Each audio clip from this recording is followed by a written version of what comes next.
Hi, I'm Alex Fumero. I'm an actor, producer, writer, storyteller, con artist, whatever. Alex Fumero is a homegrown talent whose array of creative works is inspired by and about the city of Miami. Alex's work is collaborative, and his partner in most of it is a Miami-born playwright named Marco Ramirez. And the thing about Alex, a story about him is also a story about his friends. Alex grew up on Key Biscayne and went to school at NYU. And then I got out really excited and wanting to make all this new work, and I started producing stuff, and we produced one of Marco's plays at the Fringe, and I produced a night of like these one-man shows, and I just couldn't help but feeling that the work I was doing was somewhat irrelevant. And not because it was bad or irrelevant on a general scale, it's just, you know, I was doing work that was meant to be done here. It's just best suited for a local Miami audience. The situation reached a tipping point when Alex and Marco were working on a project unrelated to anything Miami. It was during the time of the reggaeton boom, and Gasolina was like all over the radio. For those of you who don't know that's the song that goes, Dalenos Gasolina. And so we would do nothing but make fun of this and talk about it. And one day, instead of the storyline that we were working on, Marco was like, well, last night for some reason I wrote 13 pages of this. And I read it, and it was basically the story of like three guys from Hialeah, Westchester, Kendall, somewhere west of the Palmetto for sure, who wanted to be reggaeton stars, but they were slightly slow and terrible at music in general. Marco developed this sketch into a feature-length screenplay. They called up some friends and turned it into a short film called The Toners. Basically, we're here to say that reggaeton ain't a fad, bro. It's not at all. Reggaeton ain't Jinko Jeans or Thundercats, bro. Word.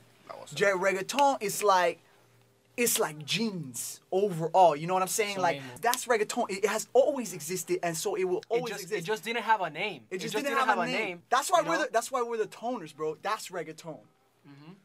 E-Rock, I'm wearing Paco jeans right now. The video was on the internet for a while, and we got a fair amount of hits, you know, and it was funny because it was never designed to be a kind of internet viral video. It's like 9.5 minutes long, like, you know, nobody sits through, you know, it's long. But we were like, you know, what is this? If this is for a local audience, I mean, what better than theater to kind of tell a local story? Alex and Marco brought on a third, a local playwright named Lucas Leiva, to help create a regional play called The Toners in Time. The Toners in Time was a reggaeton musical about time travel, based on characters created by Marco Ramirez. The play was about two guys from Miami, one of which gets a job at a nuclear facility at Turkey Point, and the other one comes to visit him and spills hoopina all over his supercomputer, and it ends up causing a nuclear reaction and teleporting them back to the year 2002, to the beginning of the reggaeton boom. Hilarity ensues.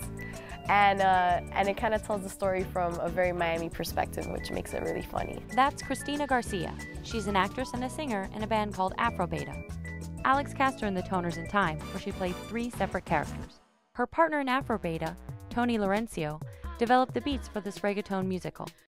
This mix of talent brought the play something unusual, a tangible energy that all but exploded on opening night. It felt like a concert.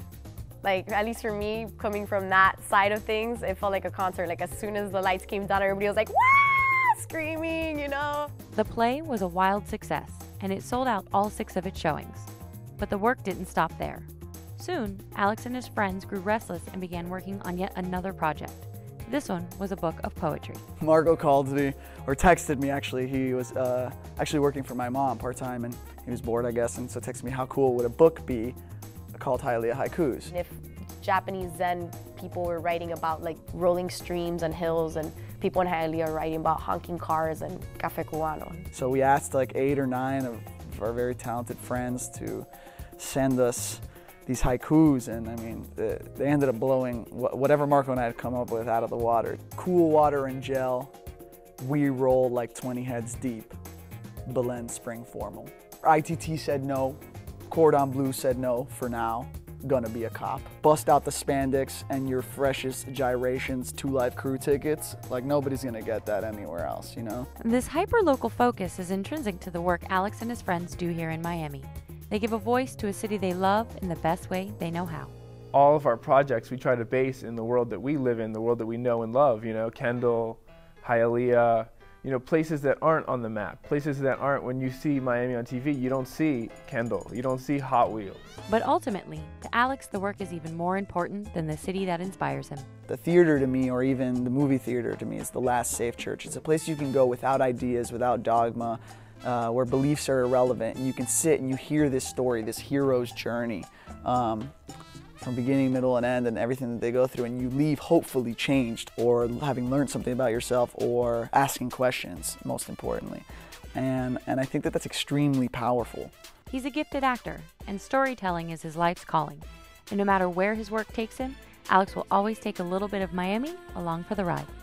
It's a mix, bro, but like my whole life has been a mix, bro. The whole thing, bro. Like I drive a Mitsubishi Lancer, right? Like, and that's Japanese. But that don't mean that I don't put the Cuban flag decals on the back of it.